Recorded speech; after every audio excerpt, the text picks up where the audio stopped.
बिस्मिल्लाहिर्रहमानिर्रहीम इय्याका नअबुदु व इय्याका नस्तईन। अस्सलाम वालेकुम स्टूडेंट्स, आज हम लोग प्रॉब्लम नंबर 7 जो बुक के मुताबिक है, वैसे हम थर्ड क्वेश्चन स्टार्ट करने लगे हैं। इसको पढ़ लेते हैं, फिर हम इसको सॉल्व करेंगे। From the following trial balance of Mukhtar trading company on 31 December 2017, you are required to prepare trading and profit and loss account of the business of the year ending 31st December 2017 and a balance sheet. So यहाँ पे आपके पास trial balance है, ठीक है। यहाँ पे सारी values given है, आपने देखना है कौन सी चीज़ ट्रेडिंग अकाउंट में आएगी, कौन सी प्रॉफिट एंड लॉस में। नीचे एडजस्टमेंट दी हुई है, तो बारी बारी हम डिस्कस कर लेंगे। ओपनिंग स्टॉक आपको पता है ट्रेडिंग अकाउंट में आता है। परचेजेस एंड सेल, ये परचेजेस डेबिट साइड पे और सेल क्रेडिट साइड पे आता है। इसके बाद सन्डी डेटर, ये आ जाता है सन्डी डेटर बैलेंस शीट में आता है एसेट साइड से, ठीक है। और क्रेडिटर ये क्रेडिट साइड पे लायबिलिटी साइड पे आता है बैलेंस शीट में, ठीक है। फिर हम आगे देखें तो प्लांट एंड मशीनरी ये बैलेंस शीट में फिक्स एसेट है। फ्री होल्ड प्रीमिसेस ये भी फिक्स एसेट है। इसके बाद बिल रिसीवेबल ये एसेट्स में आता है बैलेंस शीट पे, ठीक है। इसके बाद सैलरीज ये प्रॉफिट एंड लॉस में आएगा, ठीक है। ये बारी बारी मैं आपसे डिस्कस कर रहा हूँ, क्वेश्चंस को अपनी तफसील से पढ़ना है। वेजिस ट्रेडिंग अकाउंट में आएगा, कैरिज इनवर्ड ट्रेडिंग अकाउंट में आएगा, carriage outward profit and loss में डेबिट साइड पे। प्रिंटिंग स्टेशनरी ये भी इनडायरेक्ट एक्सपेंस है, प्रॉफिट एंड लॉस में आएगा। इसके बाद बैड, इसका फॉर्मूला यूज़ करना होता है प्रोविजन। ये बैड जो ट्रायल बैलेंस में होते हैं इसे कहते हैं old badass. Provision for badass ये भी ओल्ड प्रोविजन है, तो ये जब ट्रायल बैलेंस में होता है उसे ओल्ड कहते हैं, ठीक है। Trade expense profit and loss में आएगा। कैश एट बैंक एसेट है, कैश इन हैंड भी एसेट है। कैपिटल आपको पता है बैलेंस शीट में लिखा जाता है। बिल पेएबल ये लायबिलिटी है, और इंश्योरेंस जो है आपकी ये प्रॉफिट एंड लॉस में लिखा जाता है। अब हम बात करने जा रहे हैं एडजस्टमेंट की। तो एडजस्टमेंट के आपको पता है कम से कम दो इफेक्ट होते हैं। और आउटस्टैंडिंग वेजेस आपको पता है ऐड होंगी वेजेस में, और दूसरा फैक्ट बैलेंस शीट में लायबिलिटी साइड पे लिखा जाएगा। प्रीपेड इंश्योरेंस आपको पता है लेस होगा इंश्योरेंस में प्रॉफिट एंड लॉस में, क्योंकि इंश्योरेंस लिखा जाता है। और फिर दूसरा फैक्ट होता है ये एसेट में लिखा जाएगा बैलेंस शीट में, prepaid insurance. Depreciation of machinery profit and loss में 5% लेके लिखेंगे, और जब आप लोग बैलेंस शीट में मशीनरी लिखेंगे एसेट साइड पे तो वहाँ से भी डेप्रिसिएशन लेस करनी है, ठीक है। इसके बाद create provision for discount on creditors, creditor जिनके पैसे देने होते हैं उस पर आपको डिस्काउंट मिला है, तो ये एक तो प्रॉफिट एंड लॉस की क्रेडिट साइड पे आएगा इनकम। दूसरा इसका फैक्ट होगा कि ये क्रेडिटर जो होंगे जहाँ पे आपने क्रेडिटर लिखना है उसमें से लेस होंगे, तो ये दो फैक्ट। इसके बाद बैड डेट्स प्रोविजन, इसके बारे में आपको फार्मूले में आपको सारा बता दिया जाएगा जब आप सॉल्व करते हैं। अभी इंटरेस्ट ऑन कैपिटल, इसके दो फैक्ट हैं। एक तो ये प्रॉफिट एंड लॉस अकाउंट के 5% लेके डेबिट साइड पे लिखना है, दूसरा ये ऐड होगा, ठीक है, कैपिटल में। इसके बाद क्लोजिंग स्टॉक आपको पता है एक ट्रेडिंग अकाउंट में आता है और एक एसेट साइड्स। तो नाउ सॉल्व हम करते हैं, क्वेश्चन हमने पढ़ लिया है, लेट्स स्टार्ट। अस्सलाम स्टूडेंट्स, अब हम इस क्वेश्चन के सॉल्यूशन की तरफ आ रहे हैं। आपको पता है सबसे पहले फॉर्मेट है trading and profit and loss account लिखते हैं, फिर उसमें डेट लिखते हैं, ठीक है। For the year ended 31 December 2017 date है। सो ट्रेडिंग अकाउंट में जो मैंने जैसे क्वेश्चन में पढ़ा है, जो चीज़ सबसे पहले लिखनी है, ओपनिंग स्टॉक आता है सबसे पहले, फिर परचेजेस लिखते हैं, ठीक है। हमेशा याद रखें ट्रेडिंग अकाउंट में सबसे पहले ओपनिंग स्टॉक, फिर परचेजेस, दूसरी साइड पे हम सेल लिखते हैं और क्लोजिंग स्टॉक। तो ये तो मस्ट आएंगे ना हर क्वेश्चन में almost, opening stock purchases debit side पे और सेल और क्लोजिंग स्टॉक हमेशा क्रेडिट साइड। इसके बाद हमने डायरेक्ट एक्सपेंस लिखने होते हैं। अब डायरेक्ट एक्सपेंस कौन कौन से हैं, जिनमें सबसे मशहूर जो डायरेक्ट एक्सपेंस है वो वेजिस, आपने क्वेश्चन पढ़ा है वेजिस डायरेक्ट एक्सपेंस है। अब इसमें अहम बात यह है कि एडजस्टमेंट, आपने साथ साथ देखना है कि जो एक्सपेंसेस हैं उनकी कोई एडजस्टमेंट तो नहीं। अगर आप क्वेश्चन देखें तो उसके अंदर एडजस्टमेंट आपने, जब मैंने क्वेश्चन पढ़ा है वहाँ एडजस्टमेंट भी पढ़ी है और मैंने आपको बताया है कि आउटस्टैंडिंग वेजेस दिया हुआ है कितना 1500। तो जो आउटस्टैंडिंग होते हैं वो ऐड होते हैं, ठीक है। आउटस्टैंडिंग कोई भी एक्सपेंस हो उसकी एडजस्टमेंट क्या होगी, वो उसी एक्सपेंस में ऐड होगी। तो 1500 क्या होंगे, ऐड होंगे, ठीक है।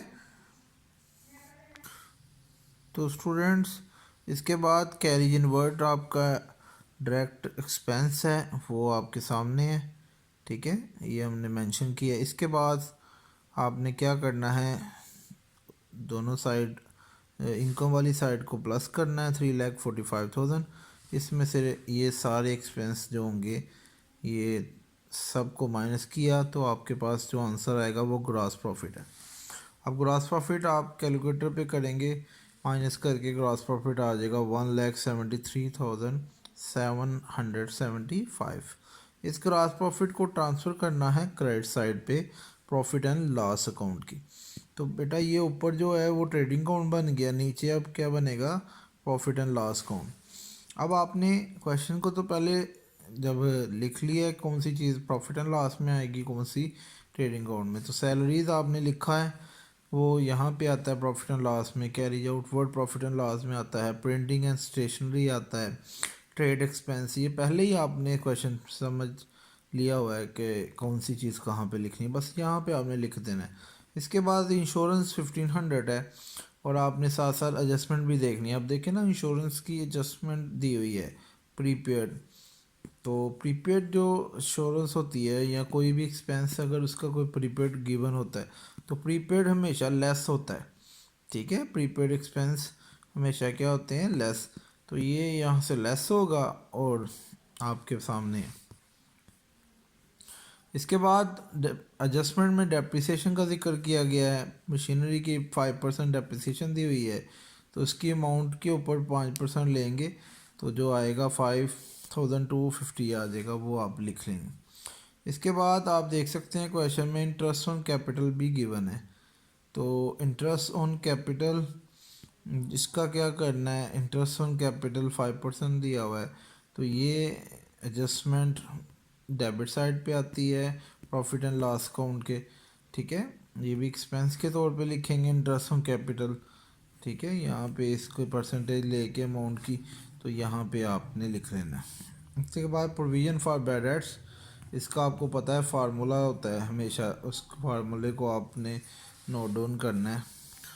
तो बेटा फार्मूला आपको पता है प्रोविजन फॉर बैड डेट्स का क्या होता है, old bad debts plus new bad debts plus new provision minus old provision. तो आपने क्वेश्चन में देखा है ओल्ड बैड डेट्स गिवन है, ठीक है। ट्रायल बैलेंस के अंदर जो ट्रायल बैलेंस में होता है वो ओल्ड बैड डेट्स होते हैं, प्लस न्यू बैड डेट्स जो एडजस्टमेंट में होते हैं बैड डेट्स वो न्यू होते हैं, वो नहीं है।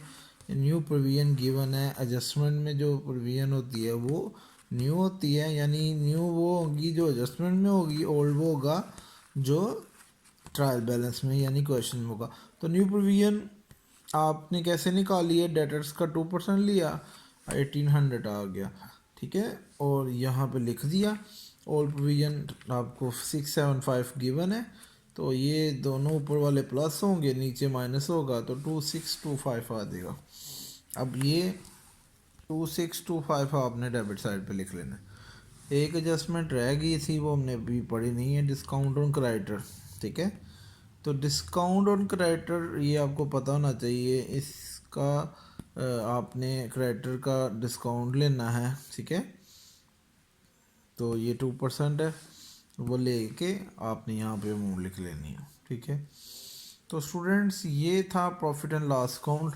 अब आपने इन दोनों को ऐड किया तो टोटल आपने नीचे लिख लेना है, और इसमें टोटल लिख के इस टोटल में से इन सारे एक्सपेंस को माइनस कर देना है, तो आपका आ जाएगा नेट प्रॉफिट 1,38,000, ठीक है, 510। तो ये बेटा आपका था trading and profit and loss account. उम्मीद है आपको ये trading profit and loss account clear होगा। अब हम बैलेंस शीट की बात करने लगे हैं। स्टूडेंट बैलेंस शीट आपको पता है इस साइड पे एसेट लिखते हैं। सबसे पहले करंट एसेट मेंशन करेंगे, cash at bank, cash in hand, ये करंट एसेट होते हैं। प्रीपेड इंश्योरेंस जो कि एडजस्टमेंट के कम से कम 2 फैक्ट होने थे, वहाँ पे लेस हुई थी, और ये हमारा एसेट होता है करंट एसेट प्रीपेड इंश्योरेंस।